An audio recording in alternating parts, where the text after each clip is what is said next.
I never really wanted to be in the family business.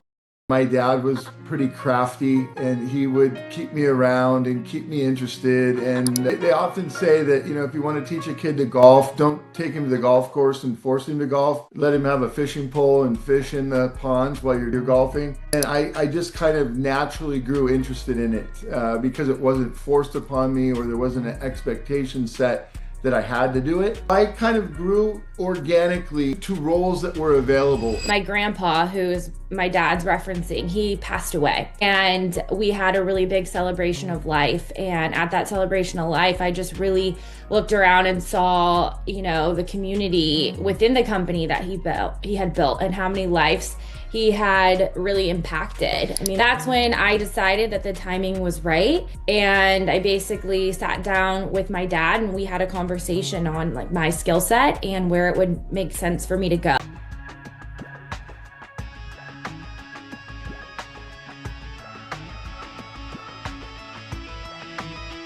A leading voice in family business. You're listening to The Family Biz Show.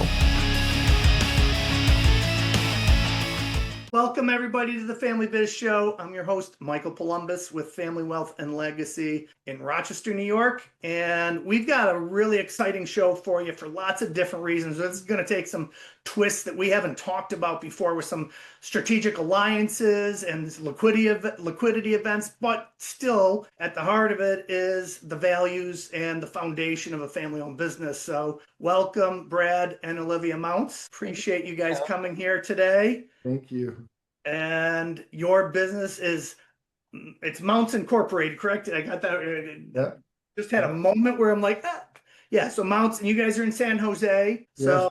Really appreciate you joining us today.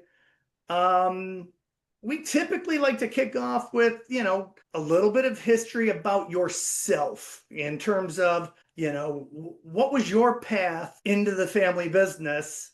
What was that like for you and how did that go? And then we'll go into and then we'll dive back into history of the business and we'll kind of ping pong this around with all the things that have been going on for the two of you. Cool. Well, Olivia, if you don't mind, I'll start since I was first before you in the family business. I was going to say age before beauty, but. Oh, yes, exactly. Well done. Yeah, please go first. Yeah. So I've lost on both of those accounts, age and beauty. So yeah, I'll go first. So yeah, I never really wanted to be in the family business. It just happened that my dad was pretty crafty and he would keep me around and keep me interested and keep me motivated. They often say that, if you want to teach a kid to golf, don't take him to the golf course and force him to golf. Let him have a fishing pole and fish in the ponds while you're golfing. I think that's what my dad did to me. And I just kind of naturally grew interested in it because it wasn't forced upon me or there wasn't an expectation set that I had to do it. And so I joined, like a lot of kids. My first time card was when I was like 7 years old. I swept the floor for 15 minutes and pet the cat for 4 hours, this kind of stuff. But when I did get serious in the business, it came in the early 90s, and I worked in every position in the company. My dad was an old school guy. He isn't going to give shares to all of his children or his siblings or anybody else in the family. You're going to have to prove that you can make it. And that's I started on the factory floor in machining parts and sweeping the floor properly.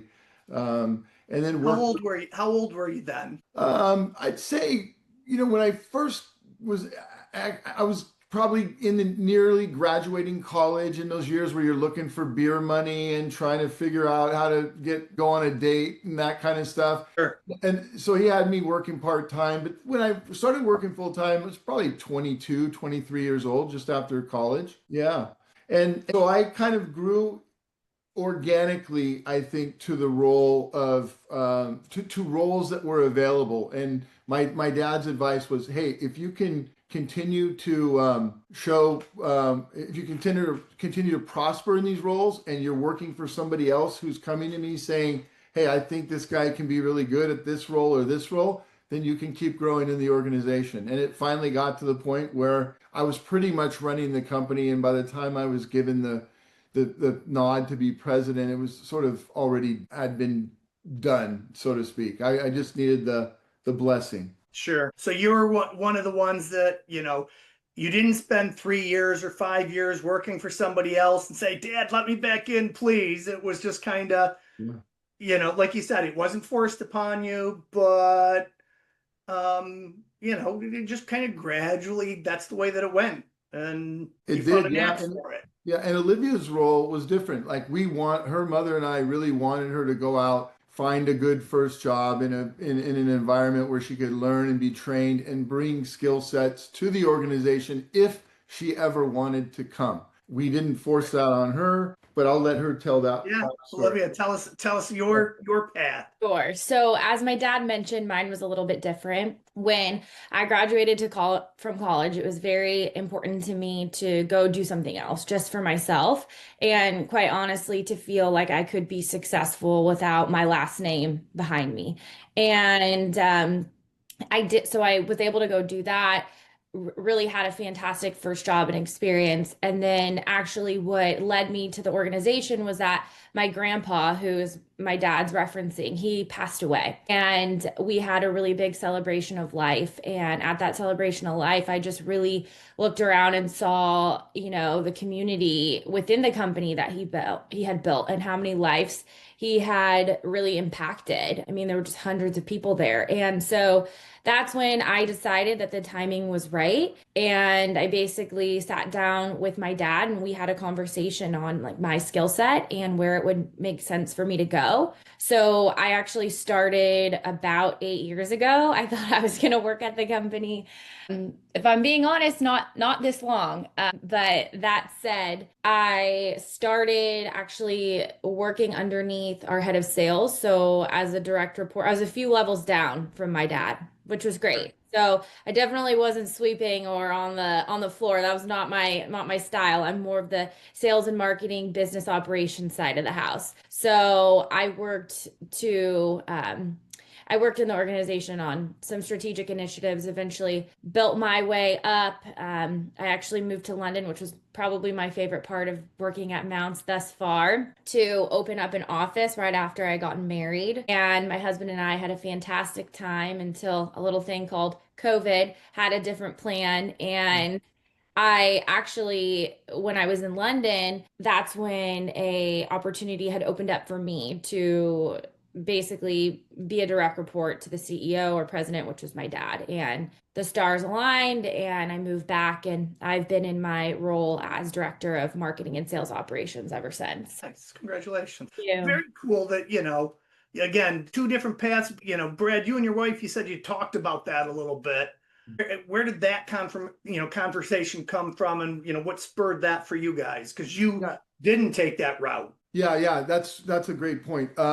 So, my parents, I think transparency is one of the things we really tried to focus on with my parents and their wealth management. My children have been part of that transparency in my parents' estate planning. So we had a lot of discussions around these kind of topics. The family dinner table at a Mountz household, one rule was we're not going to talk about the mechanics of business, but we're going to talk about the lifestyle of having a company and how it impacts people within the family. And so, Though, if we're being honest, we didn't always abide by those rules. And my mom played a very, very important role of bringing us back and keeping us centered. Yeah. And so I think one of the things that maybe I had regretted, I've come not to regret it, but you mentioned it earlier, which is, I was around the business from the time of college and after, and didn't go work anywhere else. I mean, I had some part-time jobs. I worked for UPS. I did some things like that, but never a full-time job. My first full-time job was with my father's company, working for one of his direct reports. But so I think what I wanted for Olivia, what my wife and I wanted, and it matched up to Olivia's personality and her wants, was to get out and find some other avenues of success. Because I always felt like, I always felt a little bit like a one-trick pony. Like my wife would often say, and this comes up in family business, you don't always earn the same amount of money in a family business, at least initially, as you would if you're out in the competing in the public domain. And my wife would always say, I want to make sure that if our children come into the business, they feel they know what their worth is. Whereas with you, Brad, your worth is kind of what you've agreed with your parents what your worth is, right? And so I was willing to sacrifice that going in because the long play for me was I wanted to have, if I could show that I could grow the company and run it properly, I really wanted the shares of the business was what I wanted. Um, and so I had to prove that I could do that. Yeah. For Olivia, it was different. She'd already proven she could be successful outside of the family business. Now it was just trying to figure out if we could afford her, because frankly, she was making a lot more money than we were willing to pay in the beginning. Fair. No, and that's one of the risks of doing that piece is that Yeah. somebody does excel outside, and it's like, how do we put all this together? Good for you. I'm happy that it worked out. Let's go back in time a little bit. Your father starts this business. What's he doing day one? What is Mountz all about when he started, and when did he start, and where did the idea for this come from for him? So my father was always in this kind of tool related business in his career, either at a distributor or later working for a company, an American company who had transferred him to Europe to run their first operation in Europe. And I'm a victim of circumstance. I was actually born in Holland where my parents were stationed. And so I think what my dad was a natural entrepreneur. He did not like to be told what to do. He liked to organize things on his own. He was creative in the sense that he was a very good salesperson and was capable of meeting customer needs. He was obsessed about customer satisfaction and quality. And these are values that still remain at Mountz today. Even after the acquisition nearly 2 years ago, we're still focused on those values of quality and customer satisfaction and, frankly, employee engagement as maybe one of the biggest metrics and goals and objectives we have for the business. So yeah, and that's how it came. My dad was not an engineer. I am not an engineer. I have engineers who work for me, but it is an engineering product firm for sure. But at the end of the day, we've grown just by taking care of customers and making sure we're obsessed with their outcomes, wanting to make sure that when they buy from Mountz, they get exactly what they want and more, that their experience is really, really top notch. Got it. And just describe, for some people that don't know who Mountz is, what are some of the products, and what is that? Where would you see those products in the world? Yeah, absolutely. You'll never see them at a Home Depot or a Lowe's or any place like that. Where you're going to see them is on the world's biggest factory floors, the Boeings, the automotive companies that you mentioned in our pre-discussion, Apple Computer, medical equipment manufacturers, anywhere where there's critical fastening requirements, where you're trying to put two pieces together and ensure that they stay together. Heart valves, catheters, robotic surgical equipment, just to use some extreme ones that you want to make sure they're right. I never would have put those in that mix, but a torque wrench just at the smallest level is when you're putting an engine together, which is the world I knew it from. Yeah. Is you don't want to over torque it, otherwise you're going to warp things. Yeah. And now when you start talking about it in catheters and robotics and some of the big giant at Boeing, of course they know exactly the foot pounds that it needs to be measured down to. That's pretty cool. These are our customers, the world's largest names that depend on products like ours to ensure that theirs work properly and meet all the safety requirements, meet all the ergonomic requirements, meet compliance requirements from regulated industries. So yeah, that's our customer base. Love it. Olivia, when you think about growing up, listening to some of the stories, what are some of the stories that you're most proud of as you've heard, the things about, what your grandfather and then your father led with the company. And what do you remember is on the flip of that is some moments where it was like you knew that they were stressed and they made it through? Yes. Gosh, there's so many. So I think the first one I'll answer when I knew that they were stressed. So my grandma actually in their house, she had a little office and all of my grandfather's letterhead, because, back in the day, I guess, when we still wrote with paper, he had all of that like fancy letterhead. And so as a child, I always knew it was serious when my grandma would put my sister and I in the office because they would have conversations and we would basically go into the office where then I would boss my little sister around, having her be my admin while they were dealing with serious stuff. Um, the example, I think, obviously, I can't remember what year it was exactly, but the big, I think, housing crisis is the official term, and when the whole world sort of felt distress, I remember that, but I was pretty shielded, to be honest. Like I never really understood until I was older and actually in the business. I would say my parents and grandparents did a good job of that. When I got into the business, the biggest stressor was COVID, obviously, being a part of the organization, running a part of the organization, being brand new, literally in my director position, and then COVID hit. But weirdly, that challenge ended up being an exciting one and a really good one for our organization. It was like the best year at that point to date that we had had. We had really shifted our business model to support our customers. So that would be my answer for sort of the stressful and challenging component and the memories. Something in addition, one last thing is we also had a coach, my dad and I. We still have, not as often, who was very helpful in guiding us through stress in general or communication and conflict. So I would say that was one of our best decisions in terms of stress. But shifting over to the other side, what am I most proud of? Well, I would say probably two things. One, how we handled COVID, because that was the scariest thing I've faced thus far in my career, and how we came out on top from a revenue perspective and a customer support perspective.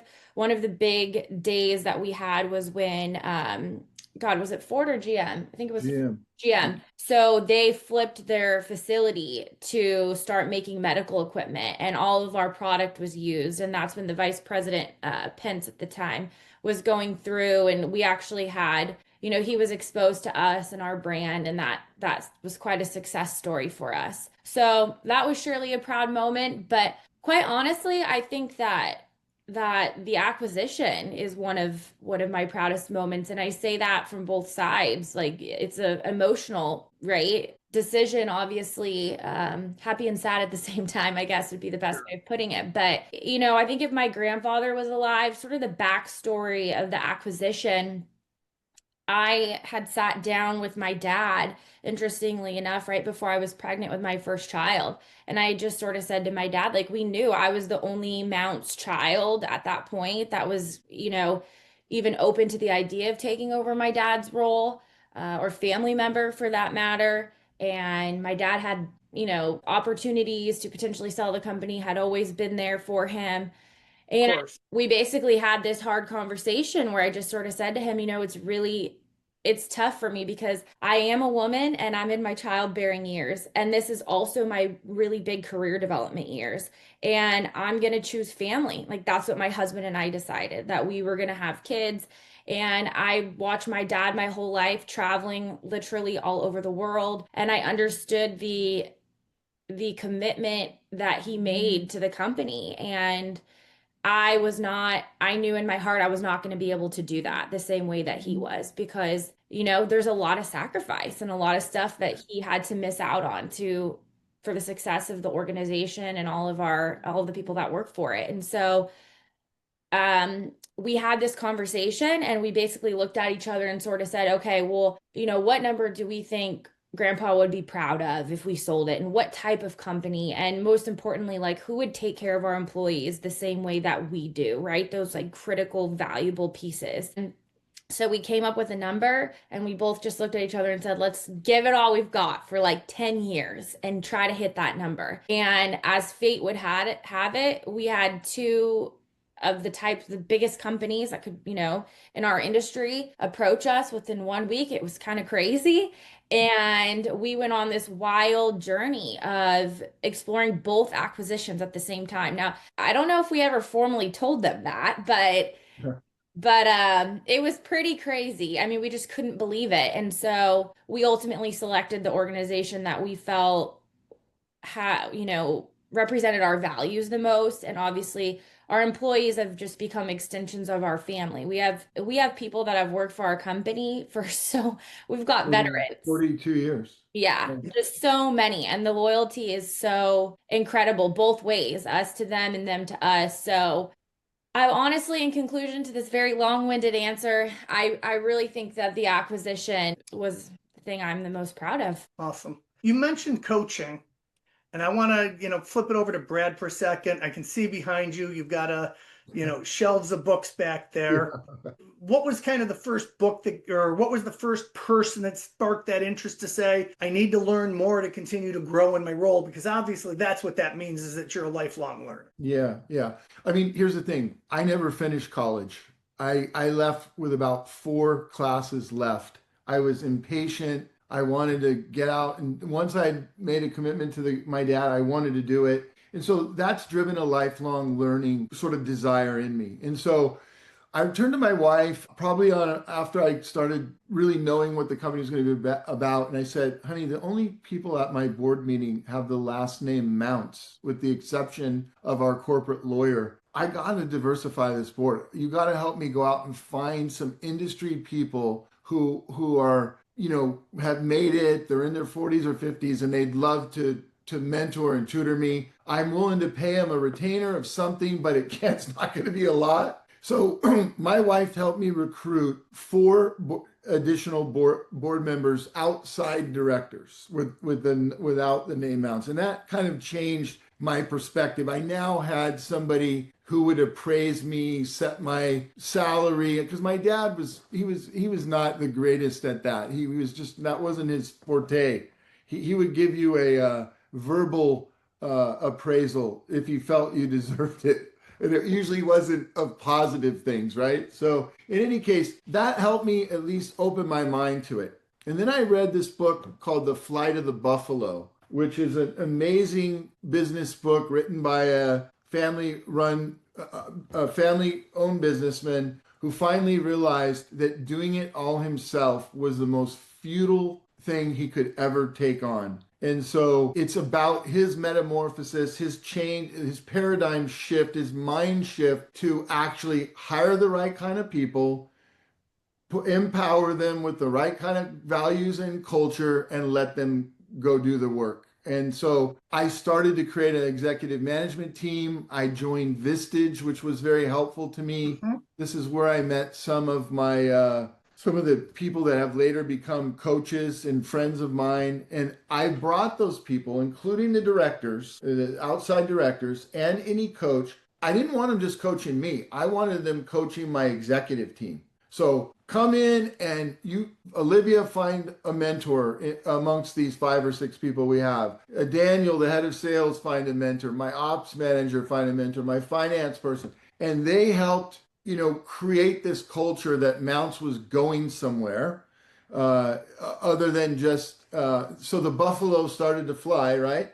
And that's how it kind of took off for me. It was just one day really realizing I'm never going to be able to run this business the way my dad did, hands-on everything myself. I have to change. And so that's what really changed our culture. That's what helped us grow. That's ultimately, I think, what probably got us to have a strategic people coming to look at us. Nice. Olivia, when the coach idea was introduced to you for the first time, meaning like it was emotional stuff, it was the stress, it was family dynamics kind of stuff is what I'm hearing, which is not typical for a lot of family businesses. They're still on the operational side, the coach that can, help them see what they can't see about the business. This was somebody that was helping you talk about the family and your relationship. Tell me, what was that like for you, coming from the corporate background. Yeah, so very interesting. I came from a very intense corporate background.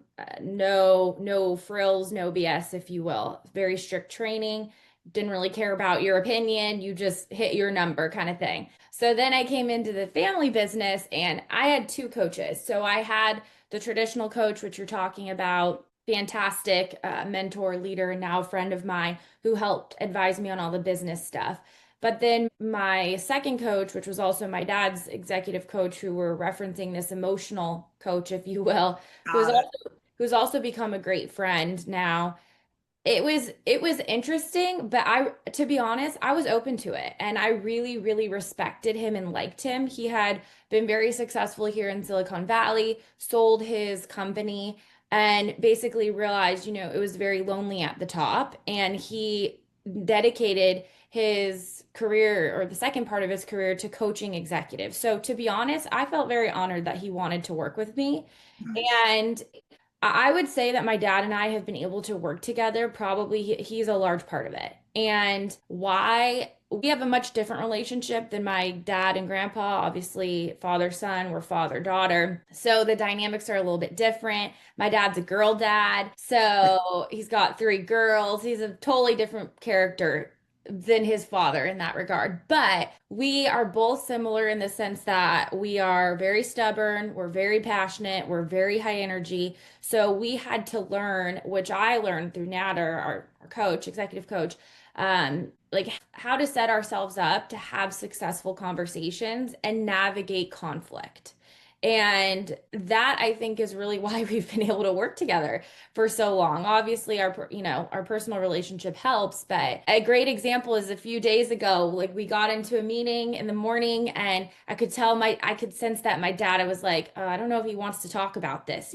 So I just asked him, like, is this a good time to talk about this? Versus maybe in the beginning, I would just start, going in on the agenda, not paying attention to how he was feeling. And then we were able to sort of reset and be like, okay, great. Yeah, let's continue. But I think the emotional piece was really, really critical, and honestly great for me just as an executive dealing with my peers too, because you're always going to come across different personality types and people are going to work differently. Interestingly enough, he brought to us this, what he calls a DISC assessment. Sure.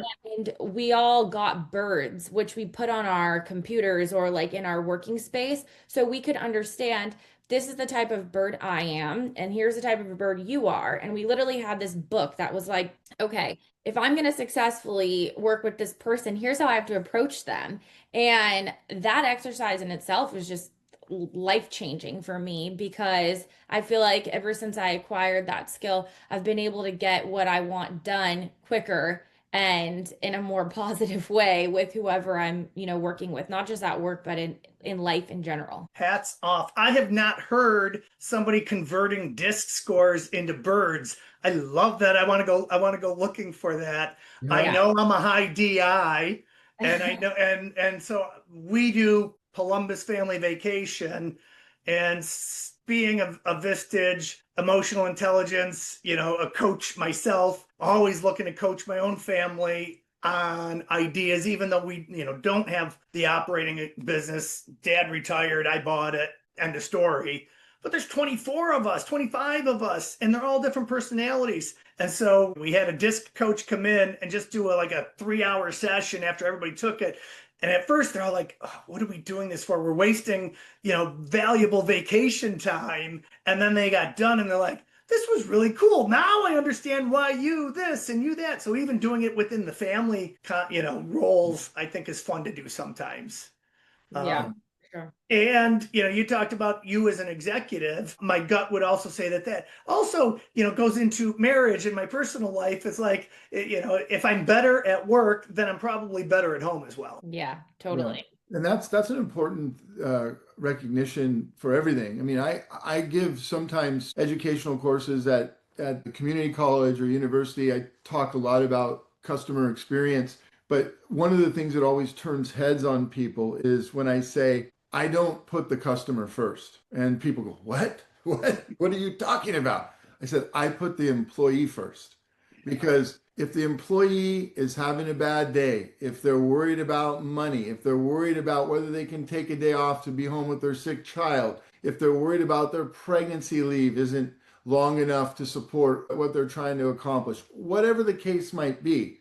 I need new tires on my car and I can't afford it. If they don't feel that they have the trust to sit down and talk to somebody at your company about that, either me, HR, Olivia as a director, somebody as a director, they're not going to take care of your customers in the way that you want them to take care of. So you got to give them an environment where they feel truly loved and cared for. And I think that's the reason why Mounts has won, what now, 10 consecutive Best Workplace Awards in Silicon Valley. It's the reason why, and it all comes from an engagement score. It doesn't come from us saying we're the best. It comes from the employees looking at it. And they're tough critics. It's harder and harder to win every year because their expectations. Also, we live in the land of Google and Apple and Facebook. So to be a business competing with them when we can't even begin to start to try, it's not easy. Yeah, it's not easy. But that's something that I really take pride in, and I really try to shock people with that. Is I'm not going to tell you I don't care about the customer. I do, but I care about my employees first because I know if they're taken care of, they will take great care of our customer. Awesome. I'm looking at the time, and obviously I think I could do about 5 sessions with the two of you. So just, sometimes it just goes and I'm like, oh, okay. Talk about what you can in regards to this transition.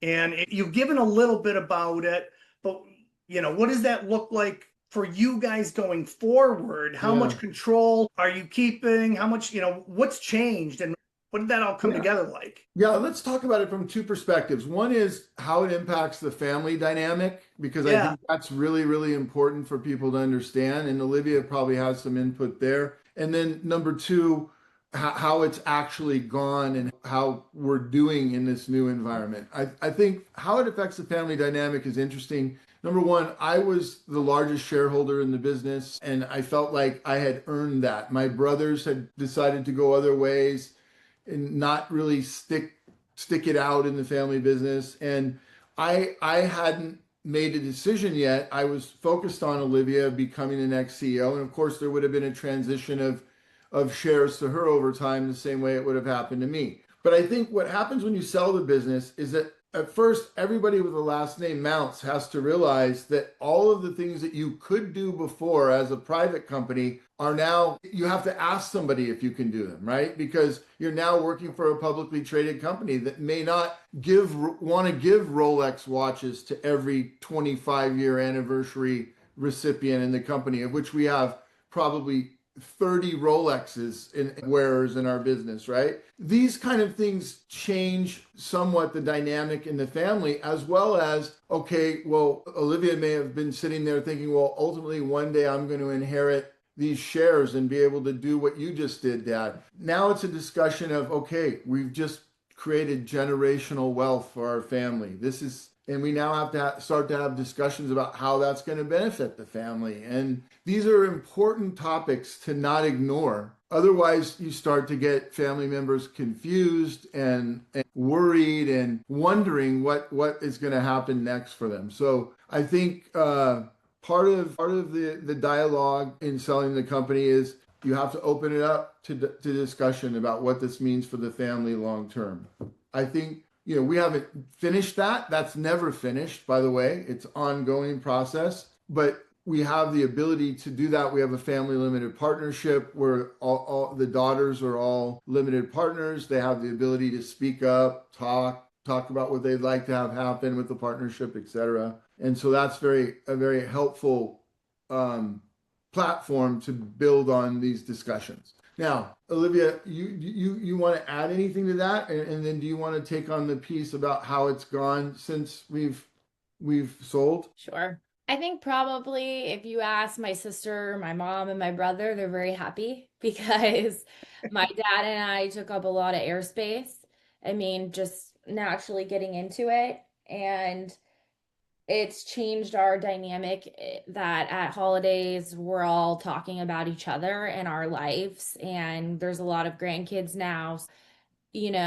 it's different, right? There really is no business conversation. In fact, my mom, it's kind of a joke now. She'll go, up, I don't need to hear about it anymore. Like, I'm not on the payroll, so don't even talk about it. So, all in all, that part is positive from the interpersonal. Now, what has happened since post acquisition? Well, like I mentioned before, we selected the organization of Snap-on ultimately because we felt in our heart and in our guts that what they were saying was true, which was we are acquiring your brand. You have something that we don't have in our portfolio yet. So we're actually looking to you to guide us in this space. So when they bought us, it was like, we promise we're not going to do anything for 2 years to your organization. We don't want to come in and like, private equity, blow it all up, basically cut everyone out. And they did that so far. They've honored their commitment. And so for me, really, my world hasn't changed much at all. There's more stress because we're a part of a publicly traded company and we have to hit our numbers. But it's kind of interesting because they give us some aggressive goals that, we look at, and sometimes I think, oh God, that's a big stretch. But we've done it thus far, right? And so we have pushed ourselves. And I think for my dad, you have the biggest change because you now have a boss. And it's like our organization just basically reports into him, and everything else for everyone else, nothing changed. But that said, we have been doing very well. So there's no reason that they would want to change anything. Who knows, in the event things change, we may feel differently.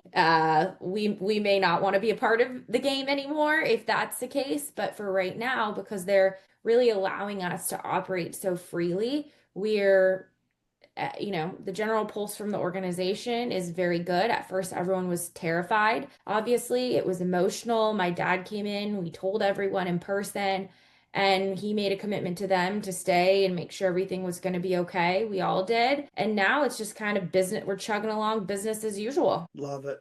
Love it, love it, love it. Nice job. You guys, Brad, for you to be open to the coaching, for you to be open and looking at other ideas and then sharing that with Olivia and your team. I'm a giant fan. It's funny because I heard what you do with, a whole bunch of different coaches, people helping everybody out. I love that. I also love when we're getting coached together by the same person so that we're all on the same page and whatnot, which is how I tend to do it with my people. But at the same time, as you're saying that, as the business gets more complex, and this is where, before we even started, Brad, I started telling you about where we're going, and as the business gets more complex and bigger and the family becomes more complicated, you had it right from the get-go where there was brothers that were owning the business, owners in the business that weren't working in the business. It sounds like, Olivia, you had the same situation as we're talking about. It's like we have this estate plan that we're trying to get to take care of it. The tax tail is wagging the dog. At the same time, we're trying to put all these other pieces together. That is about the most complicated thing that you can get to. And my realization was that, Michael, you can't do all this. So we're, as we're growing, we're bringing in the business, more business coaches and more family dynamics people so that we can pull all of that stuff off. And the idea being that we're ready for this. You're going to be the first time I'm saying this on here. What we've done is created what I call the family business flywheel. The flywheel has to keep turning, growing the company, managing the wealth, keeping the complexity down, and making sure that the family stays sitting at the same Thanksgiving dinner table together. And if you don't balance all three of those things, it's going to fall apart. You two and your dad and your brothers and everybody, you've done that well. I'm certainly proud of that. I am. And it takes, because my dad and I, if you go back to the beginning of our relationship, there was a lot of friction. There was that male friction that is so common. And I'm blessed to have daughters because, the last thing you ever want to do is you could see a son cry and tell him to toughen up. When a daughter is hurt by something you say, you tend to not want to say it that way a second time. So we've developed a great relationship with the help of other people too, for sure. I think it's always helpful to have outside support. But yeah, I feel like the 40 years that I didn't quite get 40 years, 35 years that I worked with my dad, in retrospect, is one of the things that I'm most proud of in my life. And I know that Olivia joined the company to have some part of her life sharing that with me, which it now makes it, double meaningful for me, right? So yeah, going forward, we don't know what we don't know yet. We don't know what will happen, but we do know that we sold the company to a group of people that are really people forward and care about people. They're a good publicly traded company, and we know that so far we can operate within their world and be successful, um, and produce for the business, which is a wonderful feeling. Um, and I don't believe we've lost any employees that have left because they didn't feel there was opportunity or a chance to succeed or grow more. Yeah. Congrats. Yeah. Thank you. I really appreciate it. Yeah, no, no. When you see it, you got to call it out because we see the other side of the coin too often. It doesn't have to be that way. That's why I exist, is because my wife just retired in June. Um, Congrats, Victoria. And we talked about this. I'm like, we could stop now and it'd be okay. And she's like, you've taken 15 years to come up with this idea and the concept of the flywheel and the family business, family office. You've got to get this out into the world so that people don't have to go through what they don't have to go through. So, yeah. And you get to a state where you find success because of so many failures, right? I mean, yes, yeah. over and over, we could fill another show with stories about the learning lessons we got to get to the point where we could understand how to do it differently. And this is one of the things Olivia and I are passionate about as well, is we feel like those experiences can be helpful to other people, which is why we want to be on a show like yours and support what you're doing. We really are passionate, and I know Olivia has a big passion of helping women in business advocate for themselves and grow. Yeah, this is something that maybe who knows, maybe we'll join up in the future as coaches with us. We would love that. Yeah. Olivia, give me the vision for the future from both your perspective from thinking about the family, you in the business, and you've had this liquidity event. There's a family limited partnership. Thank you for sharing that. That's a level of complication. Now you and your sisters are partners, for a long time based on these things. What does your vision of the future look like, in regards to both aspects? That's a great question. I think in terms of what I'll say about the acquisition, one of my mentors, she actually gave me this book, and it's called The Endings That Set Us Free, I think. I'll have to follow up on that. But that's really how I feel right now, in a way. And it's such a win-win situation because I think when you think, when you have a family business, sometimes selling it or giving up probably feels like failure, right? It feels like you failed. But there is an ending for everything, right? And this one for me and for my vision, and like I said, for one of the reasons why I, was very honest with my dad and just said, "Hey dad, like I can't do what you did." And that was not easy. I knew it in my heart the whole time, but I really had to get the courage to say it out loud. And I knew that because I knew what it would mean for my family if we could sell the company. I knew how it could, change not just my parents' life, but my siblings' life. And I knew that my role was to be a part of making that happen. And, my dad sort of mentioned it. What is the vision for the future? Well, for Mountz, right now we had put an amount of years that we felt like, okay, we'll stay, we'll make sure that this is a really successful acquisition. That's what we want for it. Right now, to be honest, like I said, it's a win-win. I'm really enjoying it myself. My dad's still my boss, hasn't felt like much has changed. I thought maybe I would, be ready to walk away, but my heart is still in it. There are still certain things that I want to check off the list, if you will. So I would say, that is not 100% known, but we'll continue carrying on and take that as a win-win. And even beyond that, for our family, like what is my vision? I guess I'm maybe the ringleader of the girls at this point, but For me, I think I would love to really focus myself on my passion of coaching and doing what was done for me by my two mentors. I could not have done this. And I'll never forget when I was living in London, I had walked out of a workout class on High Street, Kensington. My mentor calls me and she's like, Olivia, you can do this. Because I said to her, I don't know if I can take this director role. I've got no experience. I'm not like technical as my dad. I have so much I need to learn. And she basically instilled in me a really strong confidence to go ahead and do it. And I would love to give that back and be able to contribute to, others in a similar way that she did for me. Let me introduce you to, you can Google this when we get done, the Purposeful Planning Institute. Take a peek at it. That might be a spot for you. I've spent 15 years there, and I just brought my wife for the first time to the work that they do. Most of it is coaches coaching families that are going through all of this stuff. So there's all kinds of things there. There are some families now that have said, we started a, family foundation or a, yeah. And so they want to hear this stuff because they want to get in front of it. What do we have to expect here? And then the other one is the Family Office Exchange. I'm not sure if you're familiar with them at all, but Family Office Exchange, for families that actually go the single family office route, and how do we run this business, the pieces that we've just put together here.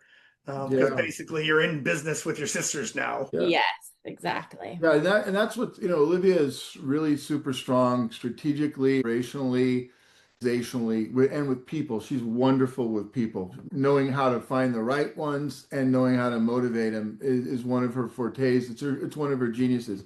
I'm much more on the product, on how to match up the product to something and try to figure out how to do it from that side. These are things that in a business you've got to have skill sets for, right? Either inside the business or around your table, 100%. your partner table.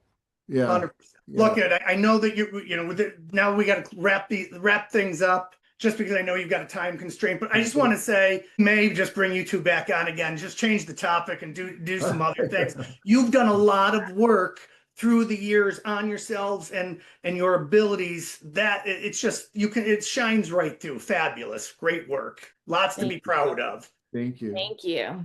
Brad and Olivia Mountz Incorporated, Snap-on. Thank you for your time and for sharing your stories with us. My name's Michael Columbus. You've been listening to the Family Biz Show. I'm with Family Wealth and Legacy in Rochester, New York. Have a great day, everybody, and we look forward to you listening in on the next episode. Take care, everybody. Thank you. Appreciate it. Don't miss an episode. Subscribe now on Apple Podcasts, Spotify, or wherever you listen to podcasts.